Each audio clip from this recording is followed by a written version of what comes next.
هتعرفوهم من ثمارهم. في حقيقة بسيطة في الطبيعة كلنا عارفينها: الشجرة السليمة اللي جذورها قوية لازم بتطلع ثمر حلو ويفتح النفس، والعكس تماما. الشجرة المريضة اللي أصلها ضعيف هتطلع ثمر يا إما طعمه وحش أو بايظ وما يتاكلش. الكلام ده بينطبق علينا وعلى الناس اللي بنتعامل معاهم. الفكرة دي بتساعدنا نختار صح الأشخاص اللي يدخلوا دايرتنا الصغيرة ويبقوا قريبين مننا. يا ترى هل الشخص اللي قدامي ده ثماره جيدة؟ أمين في شغله وعلاقاته، عنده محبة، بحس بالسلام لما بقابله، بيتكلم عن ربنا وبيقربني منه؟ ولا ثماره فاسدة، مش أمين في شغله وعلاقاته، بيتكلم على الناس، مفيش محبة جوه قلبه وبيقوم الناس على بعض؟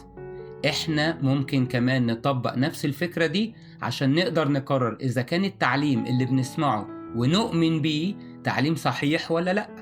يعني ما ينفعش أي حد يعلم أي تعليم وتمشي وراه، لازم تختبر ثماره الأول وتشوف هل التعليم اللي بيعلمه ده بيبني ولا بيهد، هل بيوحد الناس مع بعض ويخلق بينهم محبة ولا بيولد كراهية وتحزب وعنف بين الناس، هل التعليم ده فعلا بيقربني من ربنا ويعرفني قد إيه هو بيحبني ولا بيخوفني منه ويعمل فاصل بيني وبينه، هل بيخلي في سلام بيني وبين نفسي وفي بيتي وعيلتي ومجتمعي، هل بيعلمني أقبل غيري وأحبه حتى لو مختلف عني، ولا بيولد جوايا تحزب وعداوة وإحساس إني أحسن من غيري وإني ما ينفعش أحب أو أقبل أي حد مختلف عني.